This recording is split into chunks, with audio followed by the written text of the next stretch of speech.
எனக்கு அவசர கால சட்டம் எமர்ஜென்சி பீரியட் ஞாபகம் வருதுங்கிறார். எமர்ஜென்சி பீரியட் ஞாபகம் வருதா? இந்திரா காந்தி போட்டு பொலன்னு பொழந்தது எமர்ஜென்சி பீரியடில். நீங்கள் ஆட்சியை கையில் வச்சுக்கிட்டு வேடிக்கை பார்த்துக்கிட்டு இருக்கீங்க. எமர்ஜென்சி மாதிரி கூட்டிகிட்டு போய் கைகால ஒடிச்சா தானே பயப்படுவான். இந்திரா காந்தி எமர்ஜென்சி போய் கம்பேர் பண்ணலாமா கவர்னரு? எமர்ஜென்சியா? அவன் துண்டை காணான் துணியை காணான்னு போட்டு கையை ஒடிச்சு காலை ஒடிச்சு இடுப்பு எலும்பை ஒடிச்சு இன்னமே ஜென்மத்துக்கும் வாயை திறக்க மாட்டேன். இந்திரா காந்தியை பற்றி பேச மாட்டேன், இது மத்திய அரசாங்கத்தை பற்றி பேச மாட்டேன்னு அடி வாங்கி வெளியில் வந்து ஒவ்வொருத்தனுக்கும் இவர் கருணாநிதி அப்பா நம்மளை விட்டான், இந்த போதான் நமக்கு விழுந்துருந்தா என்ன ஆகும், நம்மளே பிடிச்சி தள்ளி விட்டு அவ்வளோதான் அப்படி இருக்கும், போட்டு அடி வாங்கினானே அப்படின்ட்டு அடி வாங்கிட்டு அவ்வளோ பேர் ரிலீஸ் ஆகி வந்து தலைவான்னு வந்தான்.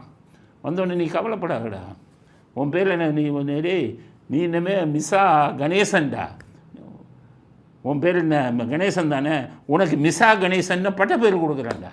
மிஸ்ஸா ராமசாமி, மிஸ்ஸா கோவிந்தசாமி, அடி வாங்கினவனுக்கு பூரா மிஸ்ஸான்னு பட்டத்தை கொடுத்தார். அதுதான் எமர்ஜென்சி. அந்த எமர்ஜென்சி போல் இருக்குன்னு சொல்லாதீங்க, பிடிச்சி உதைங்க, கைகால உடைங்க, அப்போ தான் இந்த கூட்டம் அடங்கும்.